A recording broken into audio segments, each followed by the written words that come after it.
എന്താ ആനന്നറിയാം? ഉയരം എത്രയുണ്ടാവും? ഒരു 10-10.25 അടി. നിറം? ആ നല്ല കരിവീട്ടിയുടെ നിറം, നല്ല കൊമ്പും ചെവിയും തലയും. ഉത്സവലഹരിയിൽ ആറാടി അങ്ങനെ തല പൊക്കി പിടിച്ച് ആളുകളുടെ ഇടയിൽ കൂടെ ഇങ്ങനെ കുണുങ്ങി കുണുങ്ങി കുണുങ്ങി ഇങ്ങനെ നടന്നു വരികയായിരുന്നു. ആ ഉത്സവപ്പറമ്പിലേക്ക് അച്ഛന്റെ കയ്യും പിടിച്ച് ഒരു 7 വയസ്സുകാരൻ പയ്യൻ ഇങ്ങനെ ആനയെ കാണാൻ വരികയായിരുന്നു. പെട്ടെന്ന് അത് സംഭവിച്ചു. ആന ഇടഞ്ഞു, ആളുകൾ ചെതറി ഓടി.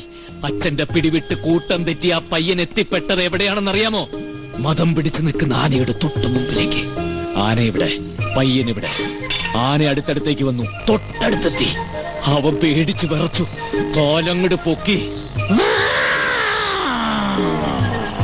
ഇപ്പ ചവിട്ടും വിചാരിച്ചു. പക്ഷെ ചവിട്ടിയില്ല. എന്നിട്ട് ആ പയ്യൻ രക്ഷപ്പെട്ടു. അന്ന് ആ കൊച്ചുകൊമ്പന്റെ കയ്യിൽ നിന്ന് രക്ഷപ്പെട്ട ആ 7 വയസ്സുകാരൻ ആരാണെന്ന് നിങ്ങൾക്ക് അറിയാമോ? അത് പ്രസാദ മാമൻ. അതെങ്ങനെ മനസ്സിലായി? ഇതിന് 1000 തവണ പറഞ്ഞല്ലേ? ആണോ?